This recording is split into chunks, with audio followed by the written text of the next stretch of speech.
This is Talk is Sheep, a podcast by the Wild Sheep Society of British Columbia. Come along as we take conversations that matter to you into the high alpine.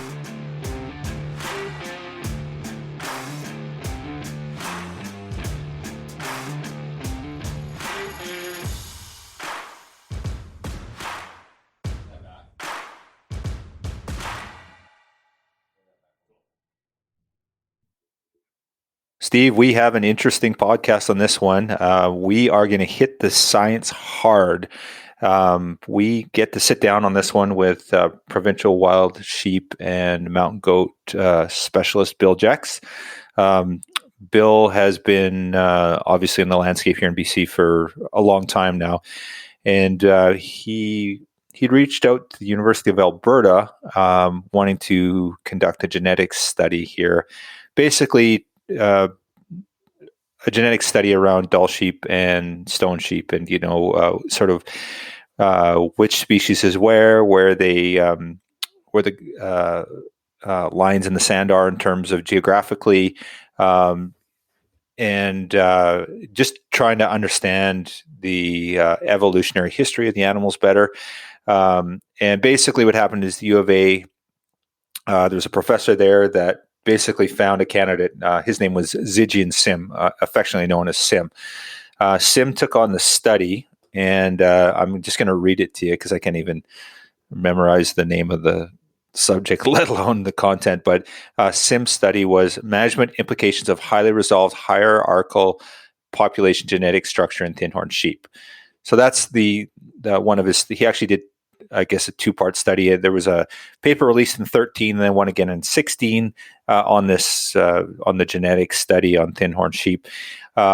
This is a really interesting study that has come up in the wild sheep community several times. It has implications for guide outfitters. Obviously, if you're selling a stone sheep hunt or a Dall sheep hunt and you think you're selling Dalls and you're selling stones, that sort of thing, that could be a factor. So it's come up a few times in our community, and Sim's name is often referred to. And I've always been interested in Sim's study itself, and really never knew a lot about him. So we reached out to Sim, had a great conversation on this episode 46. Sim talks about the history of the study, how it came about, how he got involved, some of the implications. Bill's on the study on the call as well, and Bill gets to talk about why they wanted to do the study, the outcomes, how it's helped with their management decision making, that sort of stuff. So pretty cool call with these two gentlemen, and definitely above my pay grade. There's a lot of science on this, but Sim does a really good job of dumbing it down for a guy like me that can understand what he's trying to articulate. And it's really interesting. They talk about the evolution and how these two species of Dall and stones were basically separated during the last ice age. And that's why the evolutionary history of these two are different, because they were basically, there was a landlocked group of sheep in eastern BC in the Fort Nelson area, they believe, and they were the stone sheep. And then there was the pure Dalls in further to the northwest that were isolated as well, and they evolved differently over a number of years. So really cool study. I think you're going to enjoy this one. And I sure enjoyed talking to Sim and Bill about it. But before we go there, we still have a couple days left on tickets on that doghouse tent trailer. So we're going to draw that this weekend. So get in and get your tickets on that. We still have tickets available, and it's a really, really, really cool raffle. $10,000 prize package. Tickets are dirt cheap. They're $20 or something like that. So make sure you get your tickets on the doghouse. And our wild sheep raffles are launching on October 15th. So in a couple days, our wild sheep raffles are going to be live, and we have a lineup this year that is out of the park.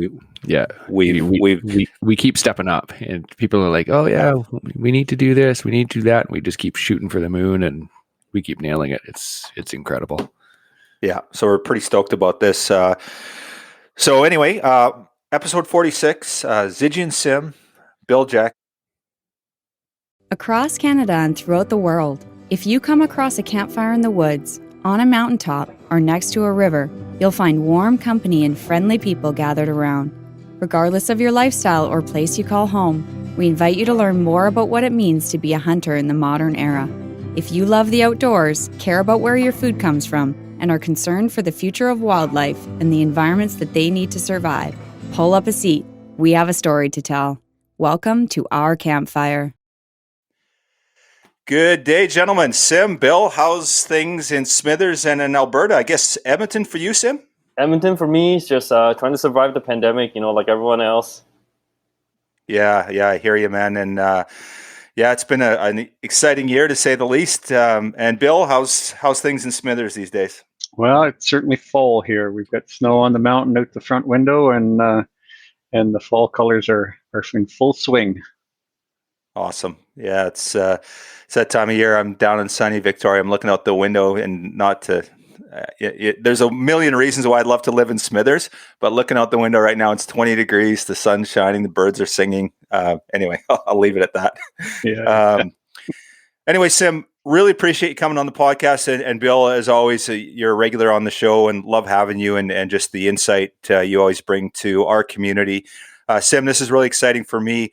It's interesting. The backstory is, I've been familiar with your study for years, and I've talked a lot about it in the wild sheep community on the science end of things. And obviously it has some effects or some considerations as well for, the guide outfitting community and hunters, with the whole FNAWS and SLAM issue and that sort of thing, which really that's not why we're talking here today. But anyway, we've talked lots about your study, more so about, how it affects us as hunters and our, our perspective and how things look. So pretty cool to have you on the show. And then interesting, we had Justin Spring from Boone and Crockett on the show a couple of weeks back. And we talked to Justin about how, your study may have affected Boone and Crockett and their record system and that sort of thing. And Bill had brought up some points about that. We had some discussion on it. And I thought, this is a perfect opportunity to have Sim on the call, have some discussion about it. So really appreciate you taking the time, and really excited to chat about what your work is, what you've been doing, and the effects it's had on the wild sheep community. So thanks for coming on the show. Yeah, no problem. Excited to be on the show. Cool. So I guess, Sim, let's just start off with who you are. So everyone knows the name Sim. Nobody really knows your first or last name or whatever, that part of it.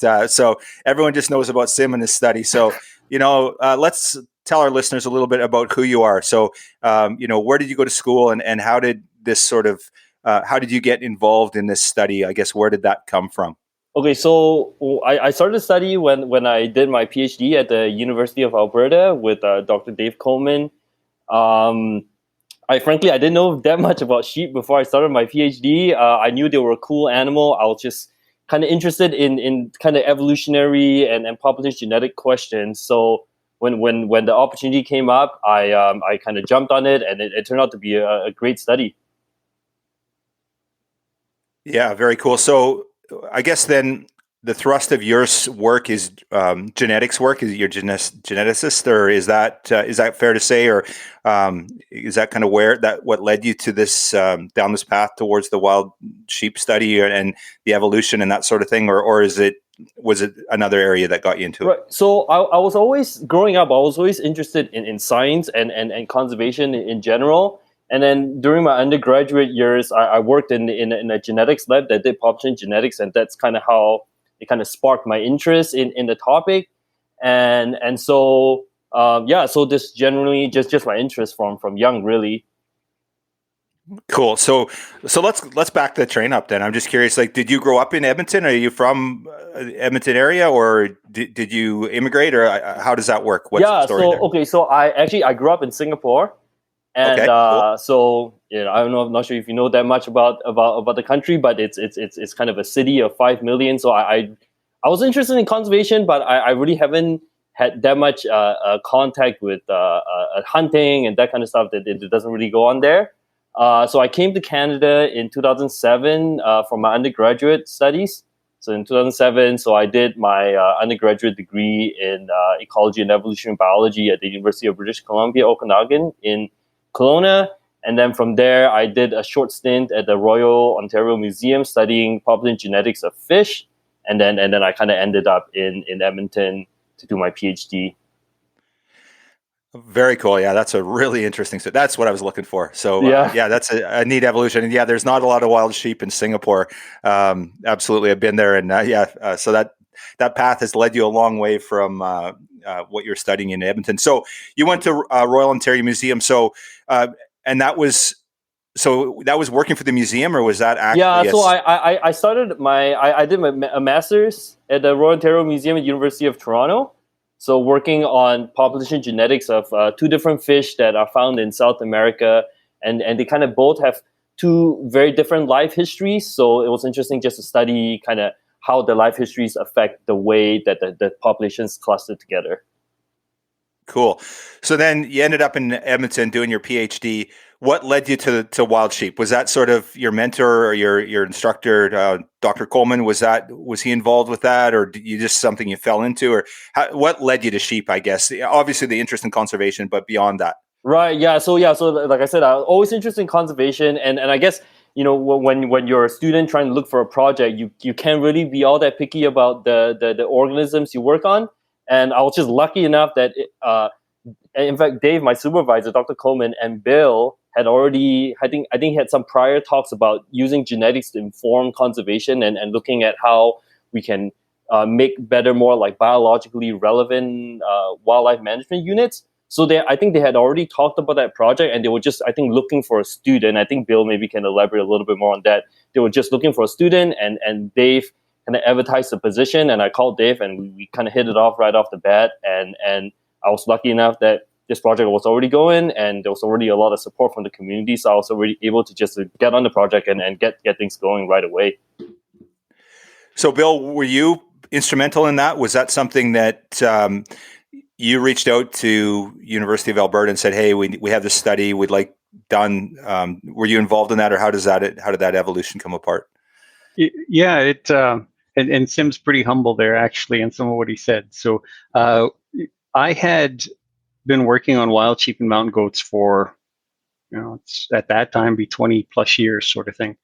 And I was noticing differences that I couldn't explain because I didn't have the science. So it became a science question around genetics and genetic representation and genetic expression and that sort of stuff. But at the root of that is evolutionary history, right? So I talked with Dr. Helen Schwancha, and I wrote up a bit of a hypothesis document, bounced it around with her, and then I asked her, who's the best person to approach from an academic standpoint on this? And she right away said, Dave Coltman at University of Alberta. So I started conversations with Dave. Dave, he's a bit of a humble guy as well, and he said, "Yeah, Bill, you're going to have some problems because I have picked up a bit of a reputation in the genetics world. Some hunters have taken exception to work that I've done, but it was never done in a way that was, trying to create problems for people. It was just sort of reporting his results." I said to Dave, you don't worry about that. You worry about the genetics. I'll worry about the politics, and we just need to find a good student. So Dave said, well, I'll start the hunt. So he phoned me one day and said he was quite excited. He says, Bill, I found the right person, the exact person we want on this. And he had looked at a number of different applicants, and like I said, he was excited when Sim sort of raised his hand and stepped forward to say he was interested in this. And when you see the way this project evolved and the way that it turned out, he was bang on. Like, Sim's pretty humble, but he's a pretty talented guy. Cool. Now, there's a couple things I want to dive into there, and it's kind of on the politics end of things as well. And maybe we're putting a cart before the horse, so I'm going to come back to that. But I think that what we'll do maybe here first, Sim, is jump into what the study is. So for our listeners, let's talk about when Dr. Coleman came to you and said, "Hey, let's you interested in this project? Talk about kind of the title of the project and the meat and potatoes behind it. Give us kind of the 2-minute overview on it, if you don't mind, Sim." Yeah, no problem. So generally, I was interested in the evolution. The project, anyways, was interested in the evolutionary history and population genetics of thinhorn sheep.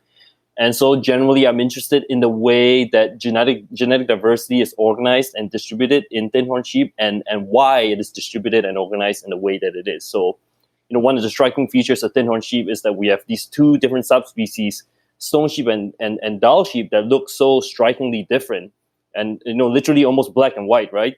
So the question has always been, so why do we have these two subspecies? Why do we have dark stone sheep and white dull sheep? And what led to the formation of these two subspecies?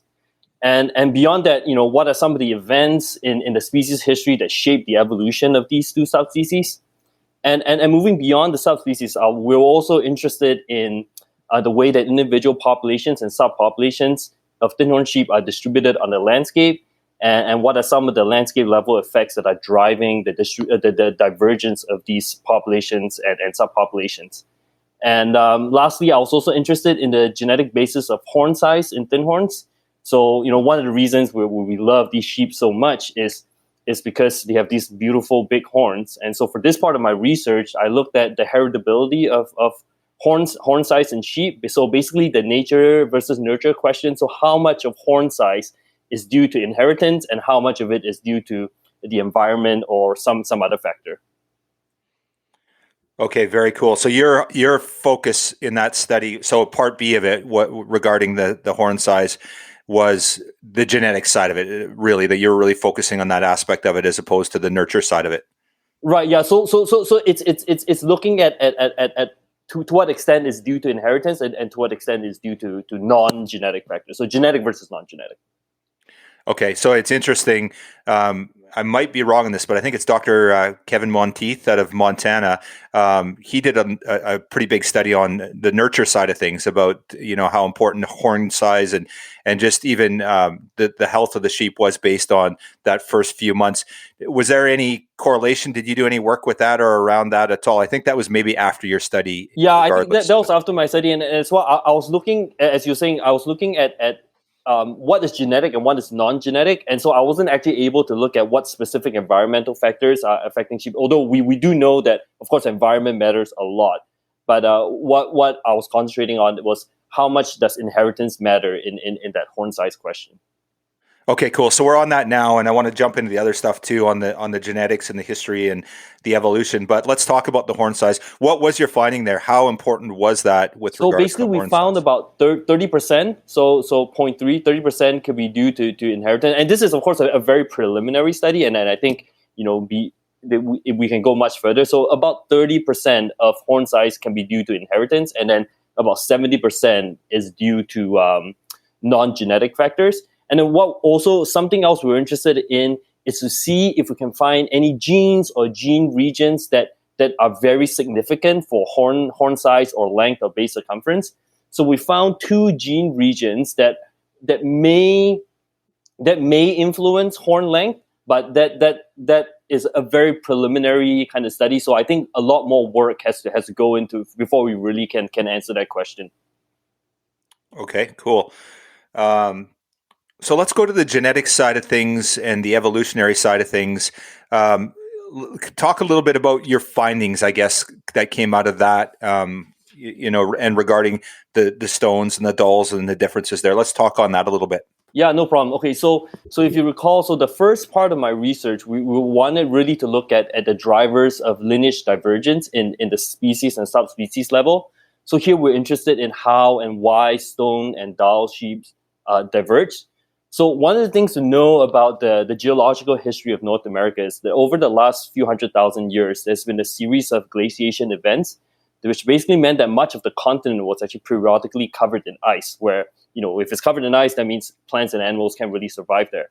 So what that meant is that for the plants and animals of North America, the ranges basically had to expand and contract with the advance and retreat of these two major ice sheets that we have on the continent. So the Western Cordilleran ice sheet, which is basically the west coast of North America to the Rocky Mountains, and then the Laurentide ice sheet, which is from the Rockies and east. So you can imagine during a glacial advance that different populations or subsets of the species can get cut off from each other just due to the fact that you can't survive in places with ice. And if they can get cut off and become isolated in ice-free areas, which is what we call refugia, plural, or refugium, singular. So during that time, if they're isolated from the rest of the population, they can diverge and form new variants or species or subspecies. So in the case of thinhorn sheep, we know that the major portion of the species spent the last glacial period, which is the Wisconsin glaciation, which ended about 10 to 12,000 years ago, in the major refugium known as Beringia. So this is basically modern-day Alaska and eastern Yukon, basically. And so the question is there somewhere else in North America where some isolated populations could have been occupying? And if that might have been why the stone and dowel sheep have evolved. So in a paper published in 1996, Cato and colleagues proposed that there might be a sliver of land in northeastern BC near Fort St. John that remained ice-free due to what he's referring to as the asynchronous advancement of these glaciers. So if you imagine the two ice sheets in North America, during advance, they kind of close up and retreat, they kind of open up. So you can imagine them kind of like elevator doors. So what he's saying is that one elevator door was closing faster than the other. So it started opening before the second elevator door closed. So there's a little space in the middle, a little sliver of moving space where it was ice-free throughout the whole of the last glacial period. And some sheep might have possibly been isolated and embarked on their own kind of evolutionary trajectory. And with that, we have a kind of a plausible hypothesis of how we got these dowel and stone sheep. So basically, the ancestors of dowel sheep got stuck in Beringia, and then the ancestors of stone sheep could have been stuck in that minor refugium in northeastern BC, right? So the way we got at that problem is that we basically constructed a big family tree for thinhorn sheep, and we wanted to know which groups are more closely related to each other. So basically what we found was that the deepest split in the thinhorn sheep family tree is between sheep from northeastern BC, so close to where that minor refugia is, and the rest of the species. And that area is again, where we think that minor refugium might be. And what our data showed was that it is very likely that during the last glaciation, that thinhorn sheep population got split into two. Some of them got stuck in the major refugium in Beringia, and some occupied that minor refugium. And it is this isolation in this different refugia that kind of caused the evolution of our stone and dowel sheep subspecies, with the sheep in Beringia giving rise to dowel sheep, and that small population in the minor refugium giving rise to stone sheep. And once the glacier started to retreat again, and the populations expanded from their refugium and met in the middle, and the interbreeding between the dowels and stone sheep is what gave rise to this intermediate sheep that we like to call fan and sheep. So once we establish what the drivers of our subspecies, what drove the evolution of the subspecies, then next we wanted to know exactly where the divide of the two subspecies are. And that's, of course, has great conservation implications and management implications. So what we needed to do in the next stage was to get many, many more samples so that we can finally map the subspecies boundaries. So for that part of the research, we collected over 2,000 samples so that we can make sure that we have enough dots on the map where we can really finally map where one subspecies turned into another. So basically what we found was that the stone sheep basically occupied the Cassian Mountains south. So the most southern tip of Yukon and northern BC. South of that is the core stone sheep area, and the core dowel sheep area is basically north of the Pelly River. And then there's a region between the two subspecies where hybrid individuals or the fan and sheep exist. So once we knew where one subspecies turned to another, then what we also wanted to know was what the geographical ranges of our individual thinhorn sheep populations and subpopulations are. So here the idea is that we're all familiar with wildlife management units. And the way that wildlife management units are designated is mostly based on, maybe some geographical boundaries or political boundaries or jurisdictional boundaries. So what we wanted to see was if those wildlife management units that we have today are congruent with the actual populations on the ground. So we can know if those wildlife management units are too big or too small, if they're interconnected, is there migration between the different wildlife management units. So say we find if the management units are connected, or maybe if they belong, like different management units belong to the same genetic population, then maybe when we set regulations for certain wildlife management units, then we need to be mindful of the effect of that regulation on other management units that may be connected. And so also taking that concept one step further, if we find that populations cross provincial, territorial, even national boundaries, then decisions made on one side of the border can potentially affect sheep on the other side of the border. So there's possibly a need for cooperation or kind of collaboration between the different jurisdictions. And so the idea here is that we wanted to give managers and policymakers as much information as possible, so that they can make basically the best decisions. So what we found was that the populations of thinhorn sheep can be organized in kind of a bunch of different hierarchies. So one way to think about it is we can think about the way that human populations are organized. So we all live in the country of Canada, right? So it's not so surprising to anyone if I said, people who live in Canada are more related to each other than people that live in, say, the United States, right? So moving down from the country level, we have the provincial. So I live in Alberta, you two live in BC. So again, people who live in Alberta tend to be more related, tend to marry people or have kids with people that live in Alberta, and same for people in BC. So you kind of have these hierarchies where you have, say, country, province, city, even neighborhood within a city. So sheep are kind of the same way. So you can have the top level split, which is between species, and then you can have the subspecies division, and then different mountain ranges, and even different individual kind of local populations. So what we found was that the top level split that we found was between the two different subspecies, so the Dals and stone sheep. So again, that's not that surprising. So within Dal sheep, we found that they can be split into two major groups, the northern group and the southern group. So the northern group, which occupies basically the Brooks Range, the Ogilvie Mountains, and the Mackenzie Mountains, and then the southern group occupying the Central Alaskan Range and the Coast Mountains. So within the northern and southern group, they can be broken down further. So say going from province to different cities. So in the northern group, we found three subpopulations, one occupying the Brooks Range, one occupying the Ogilvie Mountains, and one occupying Mackenzie Mountains. And then in the southern group, we found two separate subpopulations, one occupying the Central Alaskan Range and one occupying the Coast Mountains. So for stone sheep, we found two major groups, basically one east of the Kachika River Valley and one west of the Kachika River Valley. And then the major group on the east of the Kachika River Valley can be broken up into two smaller groups, one occupying the Stikine and Skeena Mountains, and one occupying the Cassie Mountains. Wow. That is a lot of information, and that was fantastic and really, really, really interesting. So I've got a number of questions for you.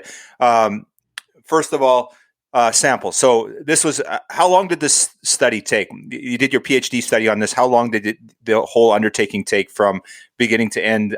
So active working time is about 5 years. So there were a few different things happened. So I had a kid during the middle of my PhD, and then I also started a job. So the timeline kind of got jumbled up, but active working time about 5 years. And it evolved a lot throughout the whole project. So when we started, it was really only supposed to be a master's project. So all Dave and Bill really wanted was, okay, let's do BC and let's see what we can find in BC.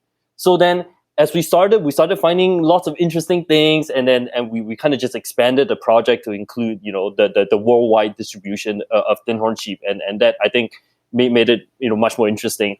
And so for samples, we're actually pretty lucky. So the main obstacle for doing a lot of these studies is really sample collection.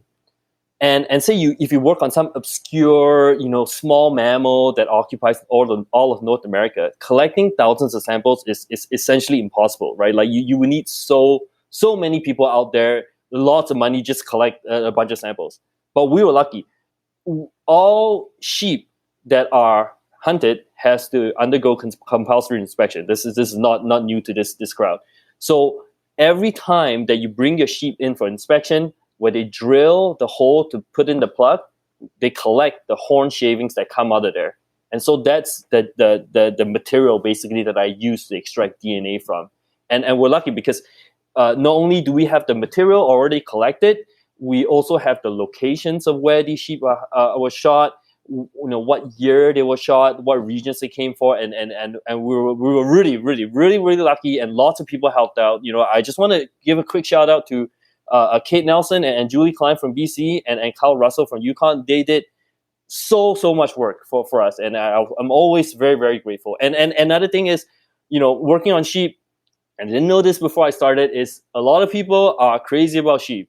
So we were so lucky that we got literally hundreds of samples from just individual hunters, outfitters, just organizations just sending us samples, and so we were able to collect those. So those are where that's how we got our samples, just people helping us. Yeah, your study, I think, said there was 2,820 different samples that you collected or you analyzed. So yeah, that's a ton of data. So what do you do with that data set? So Bill shows up and says, here's your 2,800 samples. You just, obviously there's got to be a spreadsheet and a lot of computerized stuff, or how does that, and then obviously tying in the location data, that's a lot of information to process. So talk a little bit about what you're dealing with in analyzing 2,800 samples. Yeah, so basically there's a lot of, so at first, basically the first year of my degree, I basically had to work out a system where I had to systematically catalog all these samples that came in. So I kind of worked out a system where I stored things on spreadsheets, and I had a system of giving, like I'll give each sample kind of a file number, and then that way I can always track it back to the information. So anytime samples come in, data will come in. There'll be a spreadsheet with all the location data. Sometimes we even got color and all that, and year that it was killed. And so I put it all on a spreadsheet, and then kind of made the data all work together. So merging spreadsheets from all the different jurisdictions. And so it's basically just organizational work. So it just took time to really just sit down and make sure we had all the data all squared away, and we were sure what data connected to which sample, basically. And okay. Yep. Sorry, no, keep going. Yeah. Okay. So then once we have that everything cataloged, and of course samples are coming all the time, and then we had to work out some kind of protocol for a large scale extraction of these horn cores. So horn cores, the advantage of having horn cores is that you get it from every single sheep. So it's a great way to get samples. Second, it's dry. So and it's flat, so it's easy storage, right? Like, you can go into little like paper envelopes. You don't have to freeze them. You can just store them at room temperature.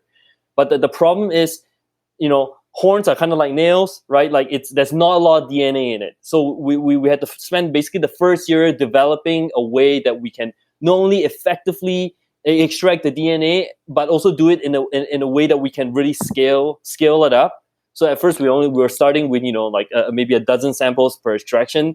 But when we looked at the time, we knew that was just not going to work with if we wanted a few thousand. So eventually we got to a point where each extraction we were able to do 200 samples. So a 2-day extraction period, we were able to do 200 samples. So and then we got it all working, and then we were able to extract DNA. So we in fact, so the 2,800 samples was what we ended up with.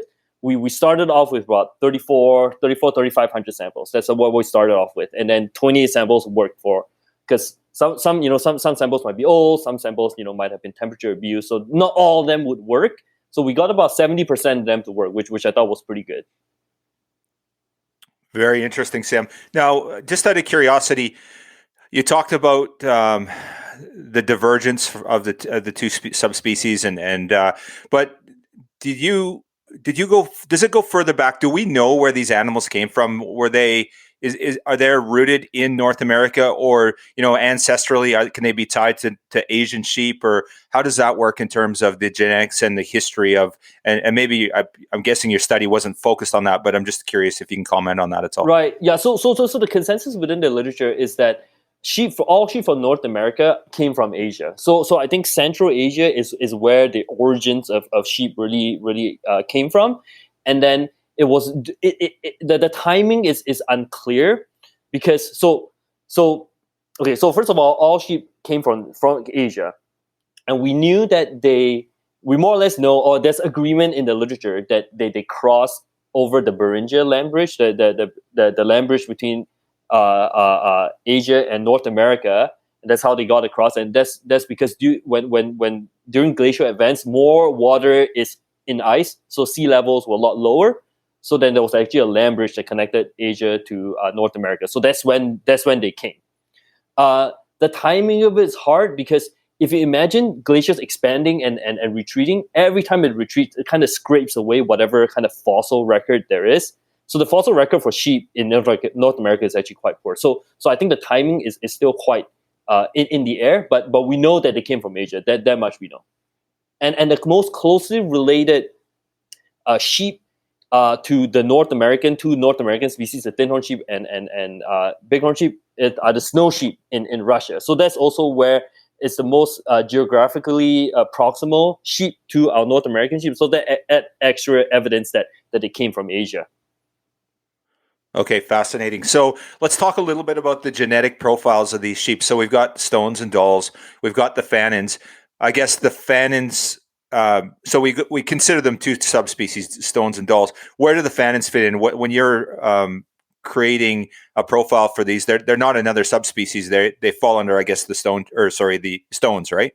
Yeah. So it depends how you want to look at it. So Fannin we found. So the Fannins that are found in southern Yukon and northwestern BC are a lot of them are hybrids. So it's when the two, if you imagine the two subspecies kind of expanding out of the refugium where they met in the middle is where all the Fannins are found mostly. And so a lot of them really can be attributed to one subspecies or another. They're just hybrids. They're just kind of in between. They can in between of stone and dull sheep. But what we found was that actually, in fact, a lot of sheep in southern Yukon, especially that have some dark hair that used to be classified as stone sheep, they're actually much more related to dull sheep genetically. So if they're much more related to dull sheep genetically, they can be stone sheep, right? Because if they're more related to dull sheep, then they're dull sheep. So a lot of these sheep that we thought were stone that have a little bit of dark hair are in fact dull sheep. So what we're saying is that color is not necessarily a great predictor of subspecies, which I understand is kind of a wild thing to think about since it's so striking, right? Like that is the thing that we see with our eyes, like dark stone, white dull. But in fact, what we found is it's just a little bit different, and it kind of makes sense. Like dark colors tend to predominate, right? So if you have a light and a dark sheep breed, it will tend to be more dark. And even though, okay, so for example, right, like if we make this example, if we have 100% dull sheep and 100% stone sheep breed, by definition, the offspring is 50-50, right? But if the offspring in this mating will probably be dark. So in to our eyes, it looks like a stone sheep, but we know since we set it up that way that it's 50-50. So color and genetics sometimes can be, confounding. So based on that, then, from an evolutionary perspective, and we're talking centuries / thousands of years, eventually that black trait is going to migrate north, and the sheep are just going to keep getting darker as they go farther north eventually. Or am I wrong in that thinking? I mean, it's plausible, but it's kind of I don't really know if I can really predict the future, so to speak. But it's more likely for when a dark and a light sheep breed for them to be dark, and I think we can kind of see that, right? Like dull sheep are really the only white sheep, and then I think there's a good reason why there's so few. They're not others like the mouflon and argali. They're all dark. Like there are very few white species around, I guess. So it probably, like if I take a guess, darker sheep will probably be more predominant in the future, but it's hard to say. But I think maybe as hunters, you guys can really comment on that because dark sheep are harder to find, I think, than white sheep, aren't they? This is true. Yeah, on the whole, yeah, that's correct. Yeah. Obviously, there's exceptions to that, but so interesting. So on that note, Sim, with the sheep, what do you think, or do you have any information that the genetic trait of color that we see in stone sheep that we don't see in dull sheep, and we know why they split? So eventually, all these sheep were one congruous group, obviously, and then you talked about the Ice Age causing the split. why the color difference? Do you have any evidence to suggest where that came from or what caused that? No, frankly, we don't really know why. And during my PhD, we tried to look at what kind of genes might be involved in the color, but we didn't really have it didn't really result in much. So there's still an open question. So whoever wants to do a study, please do it. Bill, maybe can we just touch a little bit on the management side of things, and what sort of implications did this study perhaps have on your work? Was there any change to anything? I don't think it did any regulation changes, because when you get a thinhorn, that's why we get a thinhorn tag, I guess, right? It's for the region. It's not. So you could shoot a black Dall sheep or you could shoot a white stone sheep. It's not going to affect the outcome. So can you talk a little bit? Was there any findings from the study that affected you and your job? Yes, we're working on the provincial thinhorn sheep stewardship plan right now.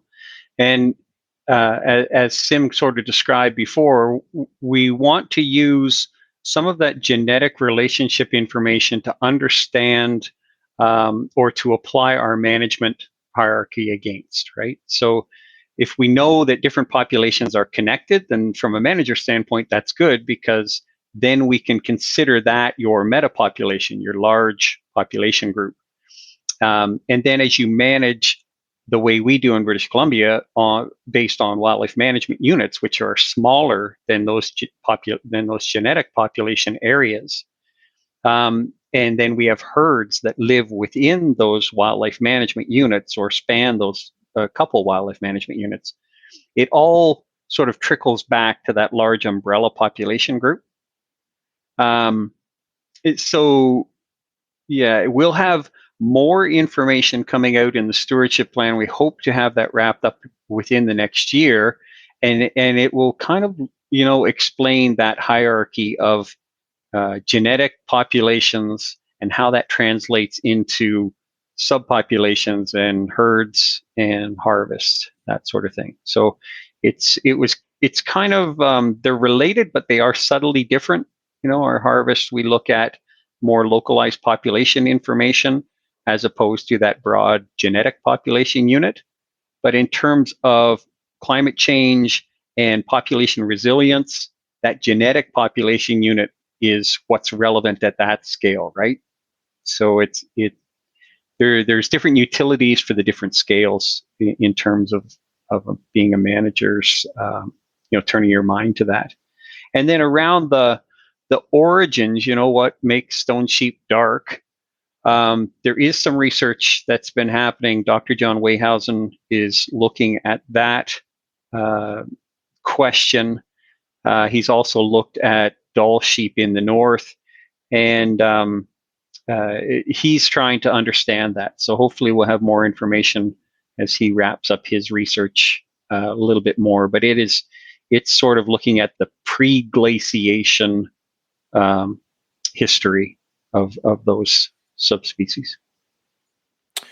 Okay, fantastic. I'm going to have a few more questions for you here in a second, Bill, kind of on the consequences of the study. But before we do that, I'm just going to go back to Sim. So your study concluded 3 years ago. It was back in November of 18, I think you published. I guess what was kind of your findings? Obviously, they were peer reviewed. What was the kind of feedback? Obviously, a bit of a controversial issue in some regards, especially when it comes to economics, right? We can't forget the economics aspect of wild sheep and that sort of aspect. So, and I'm going to talk to Bill a little bit about that. But was there any controversy? Let's start in the scientific community. Was there any concerns or controversy over this? And I know you worked with the 3 different jurisdictions. Can you just talk a little bit about that for us, please, Sim? Right. Yeah. So in terms of controversy, there wasn't really that much controversy in the scientific community. So the kind of glacial mediated evolution is kind of well accepted in the community, in the literature. So we know that lots of North American species, including so for example mountain goats, the evolution is very much driven by this repeated glaciation of the continent. So not that much pushback. It's pretty well accepted, and I thought our data was pretty robust. outside of the scientific community, there was a little bit more pushback, but I think it was mostly pretty well accepted, and a lot of the pushback was coming from more of a curiosity and an interest point of view. And of course, as you mentioned, financially, of course, I do understand, for a lot of the outfitters that affected the what they could what kind of hunts they could offer to their clients. So there's a little bit of pushback from that, but I haven't really gotten any hostility or anything. People were very accepting of the results and fairly really nice about it.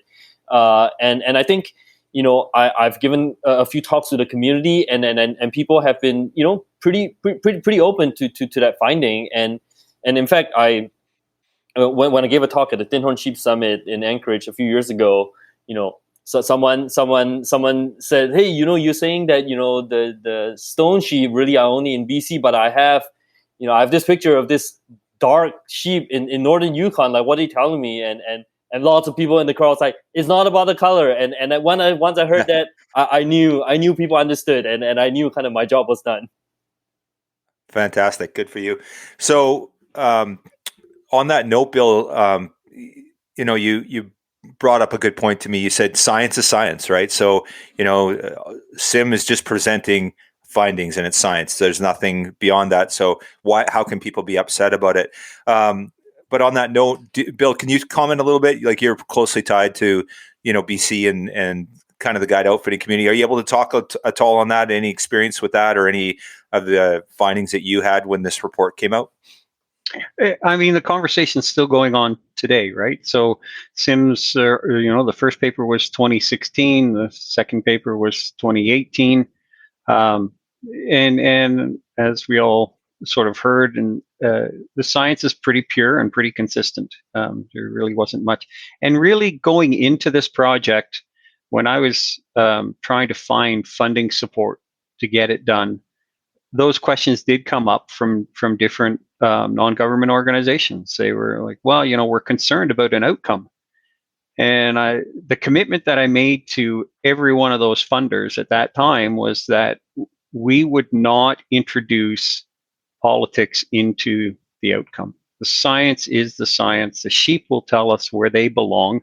And Sim did a great job at presenting that and doing that work. And that's still the same. Now, the reality in the guided hunt world is that there are differences in hunts between different jurisdictions.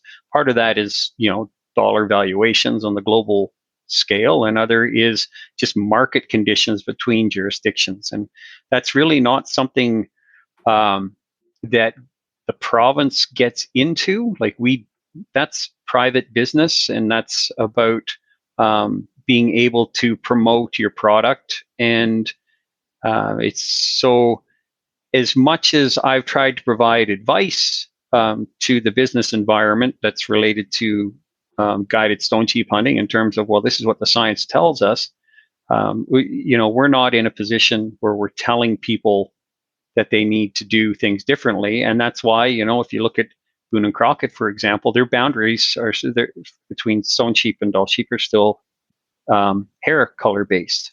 It's not geography based. So it's completely up to those groups to be able to do that, and completely up to them whether or not they change boundaries or tweak boundaries. Okay, yeah, makes sense for sure, Bill.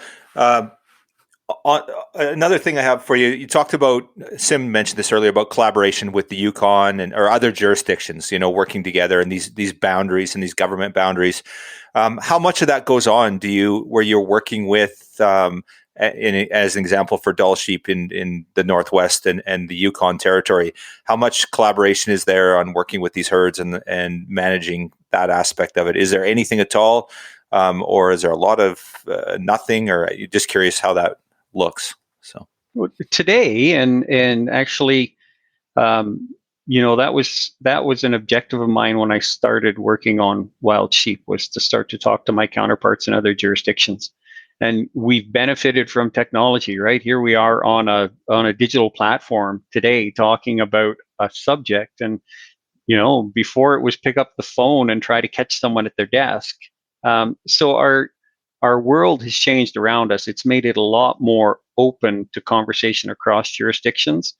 And we are able to collaborate a lot more now than 20 or 25 years ago, when you didn't have the ability to just, send someone an email or have a Skype conversation or whatever. So I think we've benefited from that. Right now, we are, I think, in really good, and Sim's project was really one of the ones that opened those doors of conversation. So, spin-off benefit to his hard work and the great work that he was able to do for guys like me was collaboration, working together with Alaska and, the territories. And that came because Sim started generating product in BC, and they were interesting findings. And I shared that with my counterparts, and they were like, wow, that's really interesting. Do you think he'd take on some stuff from us? And like, probably. So it started, like Sim described, in BC, but it expanded across the range of thinhorn sheep in North America because we had the ability to share that knowledge and work together. So it should be good. Like we're certainly in conversation a lot more now as a group. Yeah. And if I could just chime in, like Bill said, we only started off with BC, and then I think Yukon was the second one to join up. But once that kind of got going, Alaska and NWT were really quite enthusiastic, and they sent us a lot of samples as well. So we were really lucky to get all that support from all these different jurisdictions. And one thing I would like to add to that earlier conversation about whether or not there's controversy. Sometimes I wonder if, because I came into the sheep world really from the outside, and I really didn't have any history, or I didn't really wasn't connected to anyone in the industry and in the sheep world.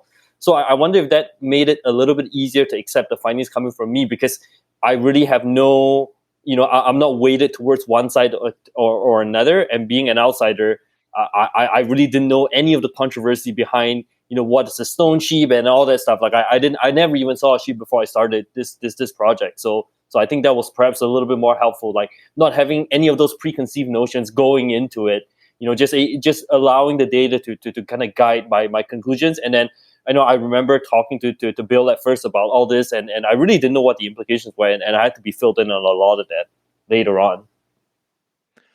Yeah, I think it does help too. And I think, like you said, being from a quote, unknown party coming, new to the table, there's no bias from our community either, from the sheep conservation hunter community, where people are like, well, they're just trying to drive a government narrative or this or that, whatever the case may be, right? So yeah, I think that's a very valid point, Sim. You're just reporting the science. You're not trying to create a narrative or trying to steer, economics or steer a government initiative or anything. You're just presenting the facts. So whether that, not that I think that happens or that's the case, I totally trust Bill to do a study on without bias, but it's coming from our community. We look at that, and it's probably, in our eyes, probably more pure in that sense, because we're not thinking that there's something going on. So, yeah.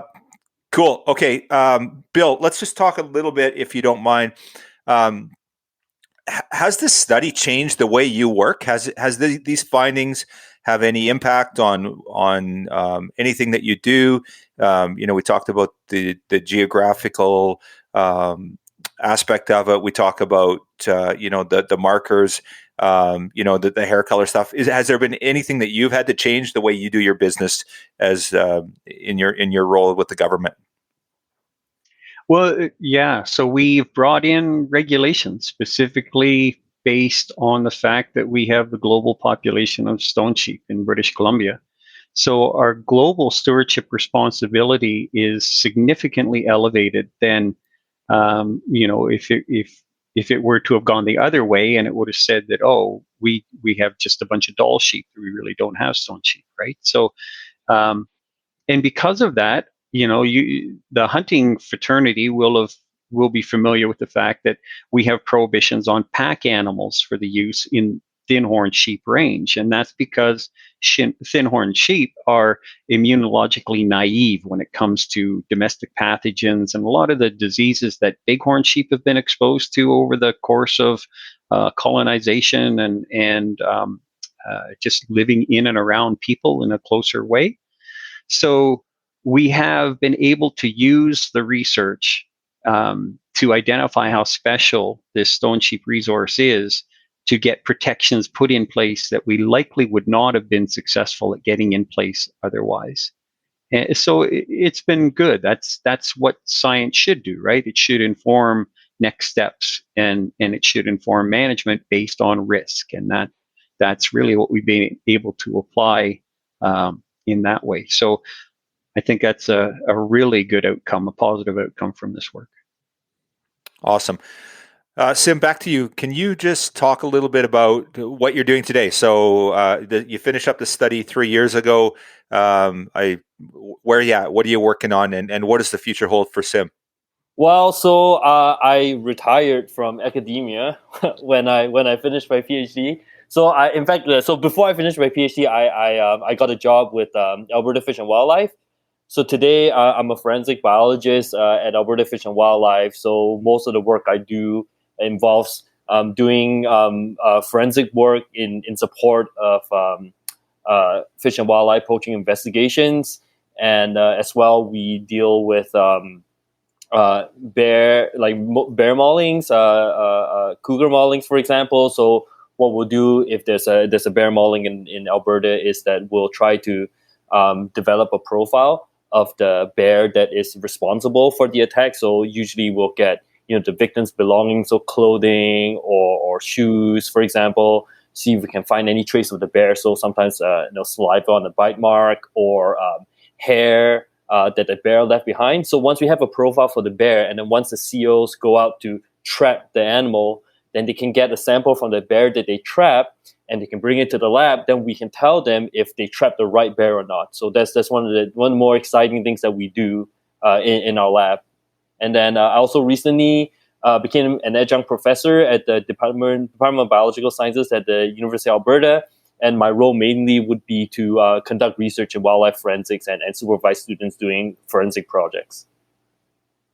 Cool. Any more sheep projects on the horizon? I guess not necessarily per se. Hey, we can't convince you to do another study for us? Well, the thing is, when you leave a lab, the animal stays with the lab, and you leave with the degree. So it's kind of you can't. It's hard to keep that, because I think the boss of the lab kind of wants to keep that keep that thing going, which is fair enough. Of course, I just jumped in, like I said, I mean, Bill and I actually, we come together and write a few articles once in a while, and anytime there's a opportunity to present, I always enjoy presenting in front of the sheep community. So that's kind of my ongoing work with sheep. But other than that, no, the active research is this. There's actually another student working on thinhorn sheep right now, and her name is Sarah Santos at Dave's lab.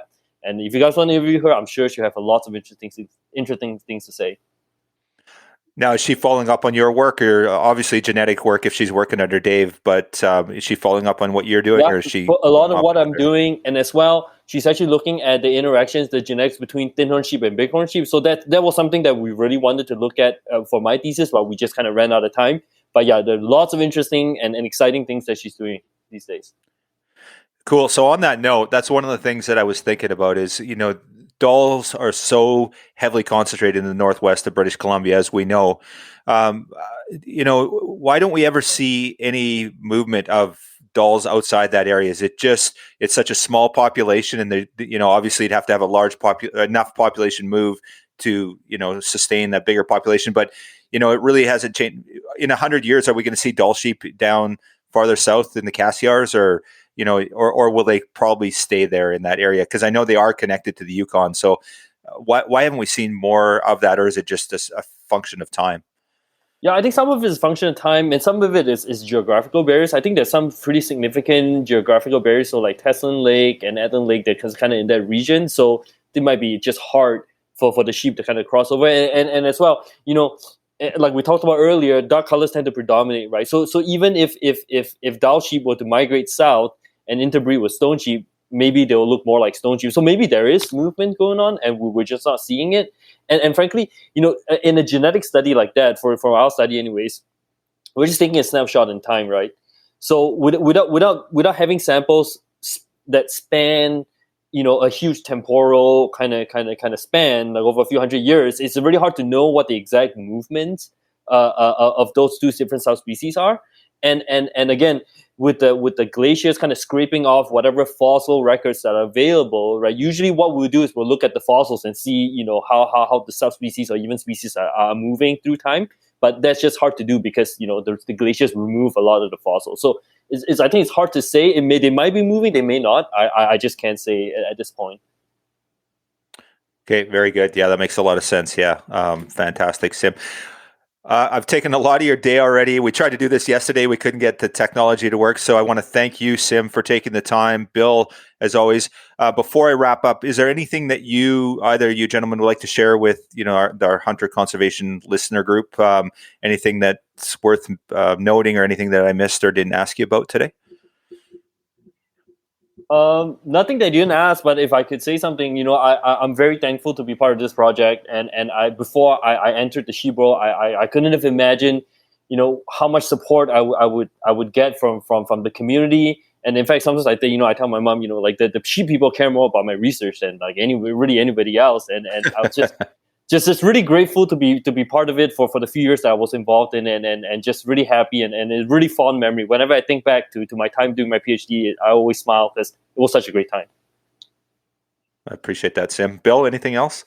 Oh, well, I mean, like Sim said, the audience was hungry for that information and really accepting of the information and enthusiastic about the work. And you don't get that across the spectrum of interest groups. So I think that's another thing that makes sheep and goat people and hunters, a little bit different, is they are so interested in the animals that they pursue, whether or not that pursuit leads to harvest or not. They're just really, really keen on understanding as much as they can about that animal. And so Sim's work certainly helped with that, and it still lives on. Like Sim noted, we've wrote a couple little articles here since he finished up his project. But his work is actually pulled him into the thinhorn plan development to give some advice in terms of metapopulation structure and how we would build our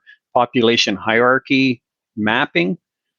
So he's still providing advice, even though he's not doing research in that area. We're still drawing on that wealth of knowledge.